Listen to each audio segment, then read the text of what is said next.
So we actually got some super exciting news about iOS 16 recently, which is actually more crazy than not. Now, this specific article from 9 to 5 Mac is basically going into detail. This specific, article, Mark Gurman is a really reliable leaker for the most part, and he stated that iOS 16 could include an always-on display feature ahead of iPhone 14 Pro. Now, I read through this article.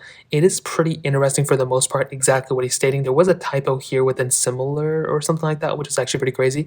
But the thing that I noticed that he kept saying, basically with this always on display feature being a specific iPhone 14 Pro feature. Now with older iPhones, even like an iPhone 10s here, or with the iPhone 13 Pro that I use on an everyday basis, this could actually cause some confusion. Now within this article, he stated right here, they actually planned this specific feature for the iPhone 13s. Now specifically with the 13 Pro, I'm assuming is what he meant. Now, the reason why that's so interesting is because the iPhone 13 Pros do have the ability of going and dimming down to, I think, 10 hertz on the display. So it goes from the standard, 60 hertz that we have here on an iPhone 10s, for example, but with an iPhone 13 Pro, it can go up to 120 hertz and it can go down to 10 hertz. That's why a variable refresh rate like that is so awesome. And with something, in my opinion, I thought this feature could actually end up coming with like the iPhone 12s when all those iPhones had OLED displays.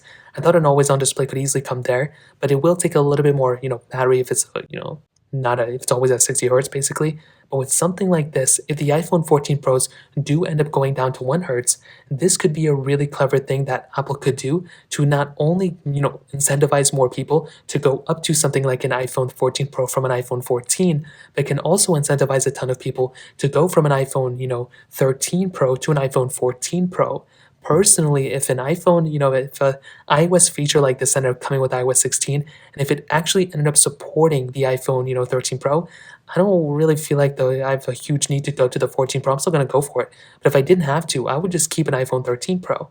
So this is why Apple, I think, is purposely going to do something like this with iOS 16, which makes me wonder, is this going to be an iOS 16 feature that's going to be, Apple's going to demonstrate at WWDC and say it's coming later, in fall?